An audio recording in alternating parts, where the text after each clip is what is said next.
आखिर कौन थे अगस्त्य मुनि? कितनी शक्तियां थी उनमें? कैसे हुआ था उनका जन्म? हमारे सनातन धर्म में उनका क्या योगदान है? महर्षि अगस्त्य के जीवन से जुड़ी बहुत सारी रोचक घटनाएं हैं जिनको आज इस वीडियो में हम जानेंगे।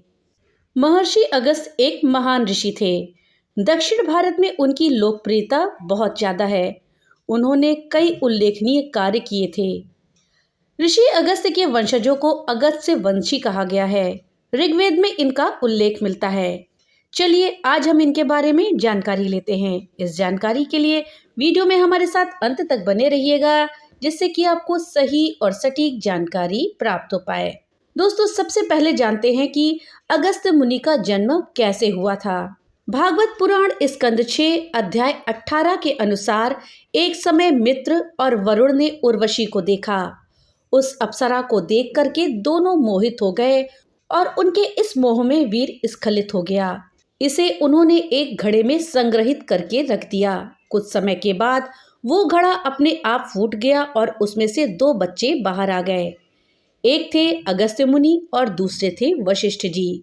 चूंकि ये दोनों मित्र और वरुण के वीर्य से जन्मे थे, इसलिए इन्हें बाद में मैत्रा वरुणी के नाम से भी जाना जाने लगा। उनकी शिक्षा के बारे में पुराणों में बहुत कम उल्लेख मिलता है, फिर भी इस बात के पर्याप्त प्रमाण हैं कि वो वेदों और विज्ञान में पारंगत थे और विविध अस्त्र शस्त्रों के उपयोग में कुशल थे। महाभारत के आदि पर्व के अध्याय 139 में गुरु द्रोण अर्जुन से कहते हैं, महर्षि अग्निवेश जो कि मेरे गुरु थे, वो महर्षि अगस्त्य के शिष्य थे और उन्हीं से उन्होंने धनुष और बाण चलाने की कला सीखी और कई दिव्यास्त्रों का ज्ञान भी प्राप्त किया। इस बात से ये स्पष्ट होता है कि मुनि अग्निवेश जो द्रोण के गुरु थे, स्वयं अगस्त्य जी के शिष्य थे। इससे उनके अस्त्र शस्त्र चलाने की कला में उनकी दक्षता को समझा जा सकता है। दोस्तों, ये थी अगस्त्य मुनि के जन्म की कथा। अब आइए जानते हैं कि उनका विवाह कैसे हुआ। एक समय अगस्त्य मुनि कहीं जा रहे थे। उन्होंने एक स्थान पर अपने पितरों को देखा जो एक गड्ढे में नीचे मुंह किए लटक रहे थे। तब मुनि ने उनसे पूछा कि आप लोग यहाँ किस लिए नीचे मुंह करके कांपते हुए लटक रहे हैं। इस पर वेदवापी पितरों ने उत्तर दिया, हम संतान की इच्छा में इस गड्ढे में लटक रहे हैं। अगर तुम हमारे लिए उत्तम संतान उत्पन्न करो तो हम नरक से छुटकारा पा सकते हैं और तुम्हें भी सद्गति प्राप्त होगी। तब उन्होंने पितरों की इच्छा को पूरी करने का संकल्प लिया और विचार किया कि क्या कोई ऐसी महिला होगी जो इतनी धैर्यवान हो कि इस दाढ़ी वाले बौने साधु की पत्नी बन सके। तब उन्होंने एक एक जंतु के उत्तम अंगों का भावना द्वारा संग्रह करके एक परम सुंदर स्त्री का निर्माण किया। उस समय विदर्भ राजपुत्र प्राप्ति के लिए तपस्या कर रहे थे। तब उन मुनि ने अपनी वो बनाई हुई स्त्री राजा को दे दी। कुछ वर्षों के बाद जब विदर्भ राजकुमारी युवावस्था में आई तो राजा विचार करने लगे कि इस कन्या का विवाह किससे करें। जब अगस्त्य मुनि को ये ज्ञात हुआ कि विदर्भ राजकुमारी गृहस्थी चलाने के योग्य हो गई हैं, तो वे विदर्भ नरेश के पास गए और बोले, राजन, पुत्र प्राप्ति के लिए मैं आपकी कन्या का वरण करता हूँ। मुनि के ऐसा कहने पर विदर्भ राज के होश उड़ गए। वे ना तो अस्वीकार कर सकते थे और न ही कन्या देने की इच्छा रखते थे। तब विदर्भ नरेश अपनी पत्नी के पास जाकर बोले, प्रिय, ये महर्षि बड़े शक्तिशाली हैं। यदि ये कुपित हो गए तो हमें श्राप की अग्नि से भस्म कर देंगे। तब रानी सहित महाराज को दुखी देखकर लोपामुद्रा बोली, पिताजी, आपको मेरे लिए दुख नहीं मानना चाहिए। आप मुझे अगस्त्य जी की सेवा में दे दें और मेरे द्वारा आपकी रक्षा करें। तब राजा ने महात्मा मुनि को विधिपूर्वक अपनी कन्या लोपामुद्रा ब्याह दी। लोपामुद्रा की सेवा से प्रसन्न होकर अगस्त्य जी ने कहा, शोभामयी कल्याणी, तुम्हारे सद्व्यवहार से मैं बहुत संतुष्ट हूँ।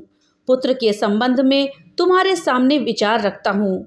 क्या तुम्हारे गर्भ से 1000 या 100 पुत्र उत्पन्न हो जो 10 के समान हो, अथवा 10 ही पुत्र हो जो 100 पुत्रों की समानता करने वाले हो, अथवा एक ही पुत्र हो जो हजारों को जीतने वाला हो। लोपामुद्रा ने कहा, तपोधन, मुझे सहर्षों की समानता करने वाला एक ही श्रेष्ठ पुत्र प्राप्त हो।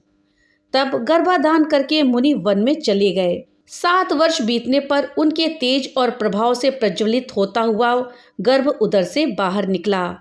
वही महाविद्वान दृढ़स्यु के नाम से विख्यात हुआ। महर्षि का वो महातपस्वी और तेजस्वी पुत्र जन्म काल से ही अंग और उपनिषदों सहित संपूर्ण वेदों का स्वाध्याय करता जान पड़ा। दृढ़स्यु ब्राह्मणों में महान माने गए। वीडियो में आगे बढ़ने से पहले आपसे एक छोटी सी रिक्वेस्ट है कि अगर अभी तक आपने वीडियो को लाइक नहीं किया है तो कृपया वीडियो को लाइक कर दें और ज़्यादा से ज़्यादा शेयर करें, जिससे कि ये जानकारी अधिकतर लोगों तक पहुंच पाए। और हाँ, अगर चैनल पे पहली बार आए हैं तो कृपया चैनल को सब्सक्राइब कर दें और बेल आइकन दबाना ना भूलें, जिससे कि मेरी वीडियो सबसे पहले आप तक पहुंच सके। तो चलिए वीडियो में आगे बढ़ते हैं और जानते हैं कि महर्षि अगस्त्य के क्या क्या कार्य रहे हैं। दोस्तों, इलवल और वतापी ब्राह्मणों को अपना शत्रु मानते थे। इलवल अपने छोटे भाई वतापी को बकरी में बदल देता था और जब भी कोई ब्राह्मण उसके घर आता तो वो बकरी को मार देता और उसके मांस के व्यंजन ब्राह्मणों को परोस देता। जब ब्राह्मण भोजन कर चुके होते तो इलवल पुकारता, वतापी बाहर आओ। अब अतिथि का पेट फाड़कर वतापी बाहर आ जाता। इस प्रकार इलवल ने कई ब्राह्मणों की हत्या कर दी थी। एक समय महर्षि अगस्त्य उन दोनों के यहाँ पहुंचे। उन दोनों ने वही छल करने का प्रयास किया, लेकिन मुनि ने भोजन के रूप में वतापी को खा लिया और वतापी जीर्यम भव ये कहकर उसे पचा लिया, जिससे वतापी मर गया और फिर उन्होंने इलवल का भी वध कर दिया। अगस्त्य मुनि ने केवल इलवल और वतापी का वध ही नहीं किया था, बल्कि उन्होंने विंध्य पर्वत को बढ़ने से भी रोका था। सूर्यदेव गिरिराज मेरु की परिक्रमा करते थे। विंध्य पर्वत ने सूर्य से कहा, भास्कर, जैसे आप मेरु पर्वत की परिक्रमा करते हैं उसी तरह मेरी भी करें। सूर्यदेव ने उत्तर दिया, गिरिश्रेष्ठ, मैं अपनी इच्छा से मेरु की परिक्रमा नहीं करता। यह मार्ग मेरे लिए निर्धारित किया गया है। सूर्यदेव के ऐसा कहने पर विंध्य पर्वत कुपित हो गया और उसने सूर्य और चंद्रमा के मार्ग को रोकने की इच्छा से बढ़ने लगा। इससे चंद्रमा के मार्ग और नक्षत्रों की गति में रुकावट आने लगी। देवताओं के याचना करने पर भी विंध्य पर्वत नहीं माना।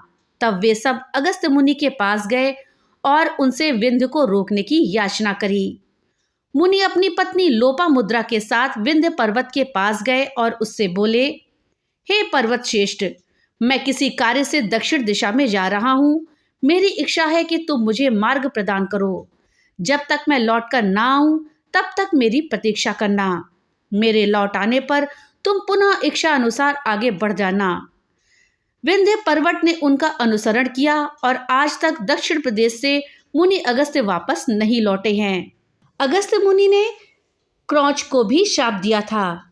दोस्तों, जब वे मुनि विंध्य पर्वत को लांघ करके दक्षिण की ओर बढ़ रहे थे तो क्रौच नामक एक राक्षस ने उनके रास्ते में बाधा डाल दी।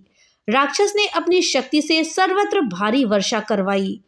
तब उन मुनि ने अपने कमंडल से पानी की कुछ बूंदें क्रौच पर छिड़की, जिससे क्रौच एक पर्वत बन गया।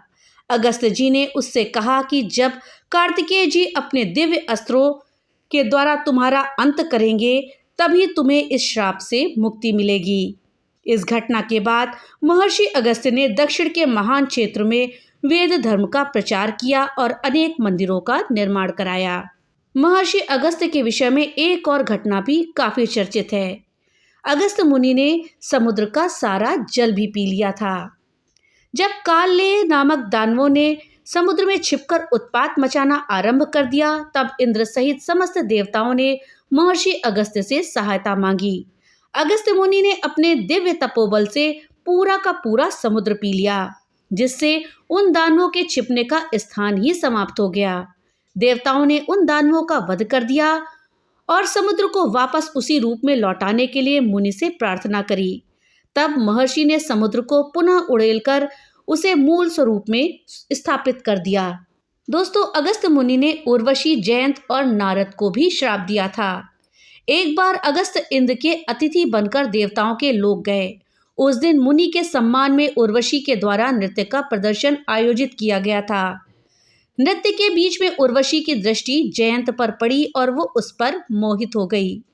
उसके कदम लय से बाहर हो गए।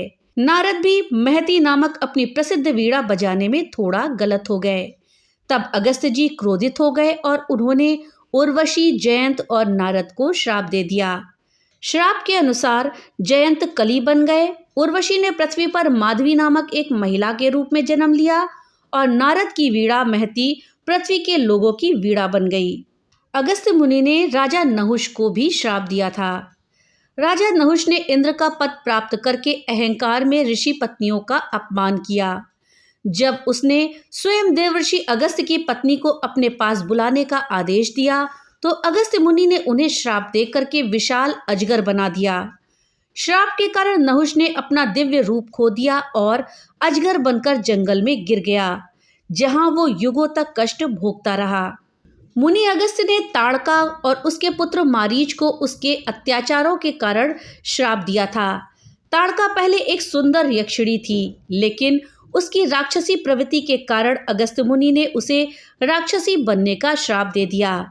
मारीच ताड़का का पुत्र था, वो भी उसके साथ इस श्राप का भागी बना। इस श्राप के बाद ताड़का और मारीच ने राक्षस रूप में अनेकों अत्याचार किए और अंततः भगवान राम के द्वारा मारे गए। दोस्तों, गजेंद्र मोक्ष में भी अगस्त्य मुनि की भूमिका रही है। एक समय पांड्य के राजा इंद्रद्युम्न भगवान विष्णु के ध्यान में लीन थे। उसी समय अगस्त्य मुनि उनके महल में पहुंचे। ध्यान में डूबे रहने के कारण राजा को अगस्त्य जी के आगमन का पता नहीं चला, जिससे क्रोधित होकर उन्होंने राजा को 1000 वर्षों के लिए हाथी बनने का श्राप दे दिया। गजेंद्र बने उन इंद्रद्युम्न का उद्धार भगवान विष्णु ने किया था। दोस्तों, वाल्मीकि रामायण के अनुसार आदित्य हृदय स्त्रोत अगस्त्य ऋषि के द्वारा भगवान श्री राम को युद्ध में रावण पर विजय प्राप्त हेतु दिया गया था। श्री रामचंद्र जी युद्ध से थककर चिंता करते हुए रणभूमि में खड़े हुए थे। इतने में रावण भी युद्ध के लिए उनके सामने उपस्थित हो गया। ये देखकर भगवान अगस्त्य मुनि, जो देवताओं के साथ युद्ध देखने के लिए आए थे, उस समय उन्होंने श्री राम को गोपनीय स्तोत्र सुनाया। महर्षि ने उन्हें विष्णु जी का एक धनुष, ब्रह्मा जी के दिव्य बाण, 2 तुड़ीर जिनके बाण कभी समाप्त नहीं हो सकते, इंद्रदेव की एक दिव्य तलवार और विष्णु जी का ही एक धनुष प्रदान किया। अगस्त्य मुनि की गणना सप्त ऋषियों में की जाती है। ये भगवान शंकर से सबसे श्रेष्ठ 7 ऋषियों में से एक थे। महर्षि अगस्त्य राजा दशरथ के राजगुरु थे। इनको मंत्र दृष्टा ऋषि भी कहा जाता है, क्योंकि उन्होंने अपने तपस्या काल में उन मंत्रों की शक्ति को देखा था। ऋग्वेद के अनेक मंत्र इनके द्वारा दृष्ट है। महर्षि अगस्त्य ने ही ऋग्वेद के प्रथम मंडल के 165 सूक्त से 191 तक के सूक्तों को बताया था। साथ ही इनके पुत्र दृढ़च्युत तथा दृढ़च्युत के पुत्र इद्मवाह भी नवम मंडल के 25वें तथा 26वें सूक्त के दृष्टा ऋषि हैं। ऋषि अगस्त्य ने ही इंद्र और मरुतों में संधि करवाई थी। ऋषि अगस्त्य के द्वारा लिखी गई अगस्त्य संहिता में विज्ञान के अनेकों उदाहरण प्रस्तुत किए गए हैं। प्राचीन काल में ऊंचे उड़ने वाले गुब्बारे, पैराशूट, बिजली और बैटरी जैसे कई उपकरण थे। भारत के ऋषियों ने धर्म के साथ ही विज्ञान का भी विकास किया था। उस काल में वायुयान होते थे, बिजली होती थी, अंतरिक्ष में सफर करने के लिए अंतरिक्ष यान भी होते थे। आज बहुत से लोग शायद इस पर विश्वास ना करें, लेकिन खोजकर्ताओं ने अब धीरे धीरे इसे स्वीकार करना शुरू कर दिया है। किसी भी देश और उनकी संस्कृति के इतिहास को धर्म के आईने से नहीं देखा जाना चाहिए। वैज्ञानिक ऋषियों के क्रम में महर्षि अगस्त्य भी एक वैदिक ऋषि थे। निश्चित ही आधुनिक युग में बिजली का आविष्कार माइकल फैराडे ने किया था। बल्ब के आविष्कारक थॉमस एडिसन अपनी एक किताब में लिखते हैं कि एक रात में संस्कृत का एक वाक्य पढ़ते पढ़ते सो गया। उस रात मुझे स्वप्न में संस्कृत के उस वचन का अर्थ और रहस्य समझ में आया, जिससे मुझे बल्ब बनाने में मदद मिली। ऋषि अगस्त्य ने अगस्त्य संहिता नामक ग्रंथ की रचना करी। इस ग्रंथ की बहुत चर्चा होती है। इस ग्रंथ की प्राचीनता पर भी शोध हुए हैं और इसे सही पाया गया है। आश्चर्यजनक रूप से इस ग्रंथ में विद्युत उत्पादन से संबंधित सूत्र मिलते हैं।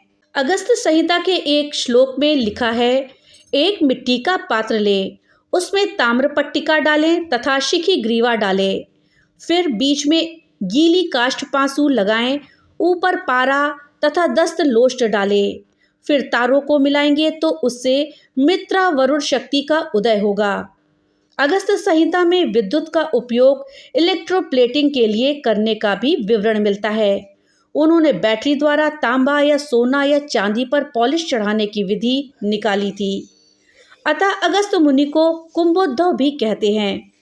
कुंभोद्भव का अर्थ होता है बैटरी बोन। महर्षि अगस्त्य कहते हैं, 100 कुंभों की शक्ति का पानी पर प्रयोग करेंगे तो पानी अपने रूप को बदलकर प्राण वायु तथा उदान वायु में परिवर्तित हो जाएगा, अर्थात ऑक्सीजन और हाइड्रोजन में परिवर्तित हो जाएगा।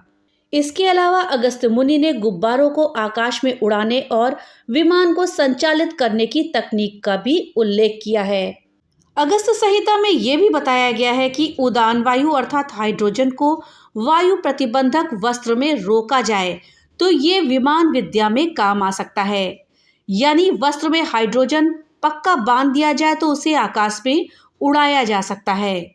इसके साथ ही ये भी कहा गया है कि विमान वायु पर उसी तरह चलता है जैसे जल में नाव चलती है। उसके बाद काव्य पंक्तियों में गुब्बारों और आकाश छत्र के लिए रेशमी वस्त्र सुयोग्य कहा गया है, क्योंकि वो बड़ा लचीला होता है।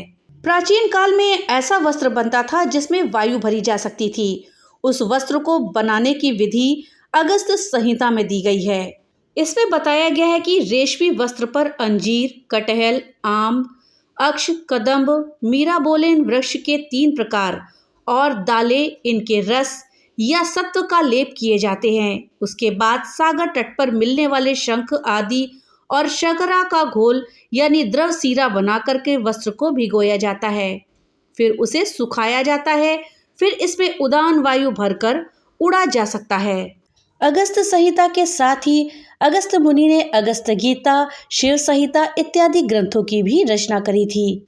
ऐसा माना जाता है कि महान तपस्वी अगस्त्य, जिन्होंने अपनी तपस्या के गुणों से अद्भुत कार्य किए थे, आज भी वे कूट पहाड़ियों पर तपस्या कर रहे हैं। अगस्त्य ऋषि, जिन्होंने पूरे भारतवर्ष की यात्रा की थी, उनके कई आश्रम समस्त भारत में स्थित हैं। दक्षिण भारत में अगस्त्य मुनि सर्वाधिक पूजनीय हैं। श्री राम अपने वनवास काल में ऋषि अगस्त्य के आश्रम में पधारे थे। तो दोस्तों, ये थी जानकारी अगस्त्य मुनि के विषय में। जानकारी आपको कैसी लगी हमें कमेंट बॉक्स में लिख करके जरूर बताइएगा। तो मिलते हैं अगली नई वीडियो के साथ। तब तक के लिए राधे राधे।